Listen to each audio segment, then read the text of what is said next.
Mga kaibigan, magandang umaga po. This is Don Magsino from Queen's Park Solicitors. And today, gusto ko pong i-discuss sa atin, sa ating mga kababayan, dahil marami ang nagtatanong, ano ang nangyayari na ngayon dahil sa, as we all know, na marami ang mga nabigyan ng fee waiver. Yung fee waiver po, yun yung libreng babayaran kapag nag-renew ng visa. Now, people are making some kind of complaint.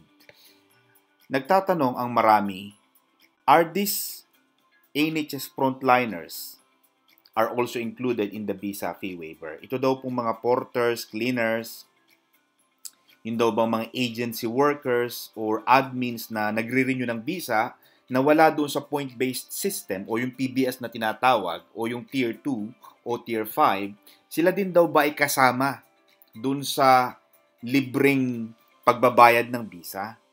Dahil siyempre, sinasabi nila na ang nangyari kasi is yung offer, it was only applied and made an offer to any NHS doctors, nurses, and paramedics and other healthcare professionals. Pero ang parang naiwanan at nagtatampo ay itong ating mga kababayan na hindi naman nurses, hindi naman doktor, hindi naman paramedic, but they are also a frontliner. At ako personally naniniwala na dapat sana ma-extend din ito hindi lamang sa mga nurses at doktor at mga paramedics, but also it must be extended to the porters and other healthcare professionals. Sabihin na nating mga cleaner yaan, pero hindi naman lahat ng tao sa ospital ay mga doktor at mga nurses. Eh kung lahat na lang doktor, di wala na naglinis. Ang dumi-dumi na ng ating ospital.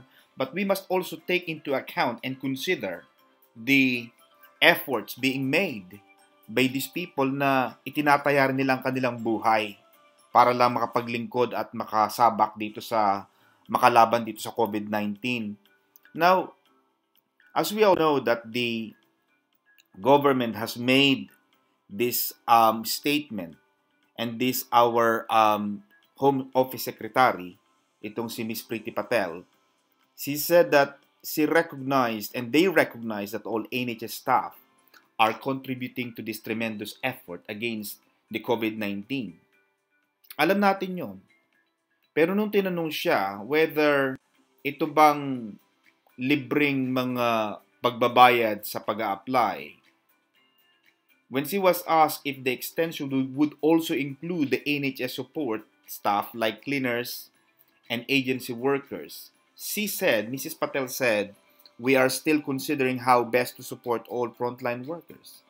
So, we in the legal profession were in a limbo na hindi namin ma-advise yung aming mga client nasaan ba talaga ang direktang sagot. And there were like confusions on what is the answer and the response of the Home Office. Libre ba o hindi? The BBC made a claim that the workers in the social care sector relies heavily on foreign labor. Na as we all know na ang Pilipino ang pinakamaraming mga manggagawa sa ating ospital, sa ating National Health Services. Pinakamarami pala ang mga Pilipino. Kaya mapansin mo na parang si Prime Minister Boris Johnson was seen, I think few days ago, wearing a Philippine shirt. At marami ang nagsasabi na ito daw ay isang pagpupugay at pagkilala, paying tribute, especially sa mga fallen heroes natin. Marami po ang mga kababayan natin, mga kaibigan, ang pumanaw, tinamaan ng COVID-19. Sa pakikipaglaban, sinamahan tayo nila sa pakikipagbaka dito sa COVID-19. At even the Prime Minister of our country made that tribute by wearing a shirt.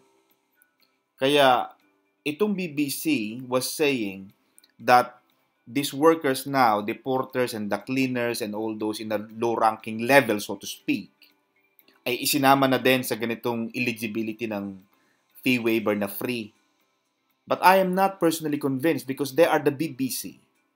We need to have a concrete answer, direct response from the Home Office na talagang ito ay i-extend. Itong offer na ito na libre ng pagbabayad dahil napakalaking abala din nga naman. Imagine mo, marami akong kilala dito mga kaibigan sa UK, sa London. Ang mga, nandito ang kanilang anak, minsan dalawa, minsan tatlo, minsan isa, So, on the average tayo, 2 anak, nandiyan ang kanilang asawa at sila. Imagine mo nga naman, na kung magbabayad sila, bawat isang tao, 2,000 mahigit, 2,000 pounds. And imagine mo kung 4 sila, so, 8,000 mahigit. And most of the time, nagbabayad pa sila sa mga abogado niyan, mga kaibigan. So, humigit kumulang, mga 10,000 mahigit ang babayaran nila. Imagine mo yung ganung kabigatan, burden. Napupunta na sila sa trabaho, hindi mo alam kung makakabalik pa nga sila ng buhay o walang sakit. Lalaban sila sa ganitong klase ng gera na hindi natin alam kung mananalo tayo. Tapos ito pang visa fee na pag hindi mo nabayaran on time, magiging overstayer ka, magiging TNT ka dahil hindi ka nakabayad. Maraming mga kabigatan, and there were reports na parang ang Home Office, they are asking the migrants to call the HR because the HR apparently was given the directive and mandate by the Home Office kung sino-sino at kung alin ang mga manggagawa nila ang eligible for a fee waiver. Buti na lang, noong 20 of May 20, the Home Office Secretary said that the fee waiver was also extended to other healthcare professionals, and that includes the frontliners, the cleaners and the janitorials, the agency workers, and the social care workers as well. So, lahat inilibre na yon. At ako ay natutuwa, mga kaibigan, dahil sa malaking bagay ito, malaking kaligayahan ng ating mga nasa ganitong frontline workers na sa kanilang pagsisikap na lumaban sa COVID-19. Kahit papaano, nawala na yung kanilang alalahanin na sila ay wala nang babayaran sa kanilang pagre-renew. At malaking bagay ito para sa kanila. Maraming salamat din sa ating mga taga-home office na nagbigay ng ganitong recognition sa effort ng ating mga nasa NHS staff. Now, mga kaibigan, marami din nagtatanong sa akin on how to renew a UK visit visa. Paano nga ba mag-renew? Now, I explained to my previous blog na they have to go to Google and they will be directed to this particular link, and this will come out, this particular form, and this form will ask their personal details, kung kailan sila pumasok, kailan expiration ng visa nila, at ano ang reason for their intention to remain in the United Kingdom. And there are like few choices there. Was there any flight restrictions o meron bang self-isolation na nangyayari? And if this is, you have to mention it there kung anong dahilan. And if ever na nasabi mo na yan, then as soon as you click the submit form, the Home Office will automatically respond within few minutes saying that they may contact us kung ano man ang mga kailangan nilang documents to make a decision whether they allow it or not. Now, mga kaibigan, I think there was kind of like notion that the extension is gonna be easy. Now, I would like to tell you, mga kaibigan, there's a note of caution. Gusto ko kayong bigyan ng konting babala na itong COVID-19 extension is not automatic. Marami kasi nagbibigay ng ganoong akala na parang ang dali-dali lang mag-renew. No. Because, mga kaibigan, iisipin mo, for example, if your visa is expired on the 31st of May, you made an application, for example, on the 20th of May. Pagdating ng 30 May, ikaw ay expired na ang visa. Pagdating ng January 1, expired na ang visa. And then on the 2nd of June, humingi ang Home Office ng documents. Isubmit mo ito. And then on the 10th of June, the Home Office said, no, we refuse your application. Anong impact nun, mga kaibigan? If the applicant all know the risk of overstaying is gonna be severe because kapag tayo ay nag-overstay, alam natin that we can be arrested, detained, and is refused.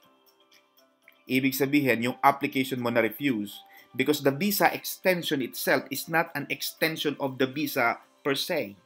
Hindi porke nag-apply ka ng visa ay na-extend. Yung application na yun, hindi yun extension. It is an application and it's still under to be decided and considered by the Home Office. But the question is, anong impact noon kapag nirefuse ng Home Office? As we know, kapag nirefuse ng Home Office ang application, then the person making that application becomes an overstayer. And as it can also have an impact, can affect our future. Any more questions, please contact me on this contact number. And I have here my email and my telephone number and mobile number. Kung gusto niyo akong tawagan, magtanong, then magtanong po kayo and then I will gladly respond. Marami pong salamat mga kaibigan. Bye po.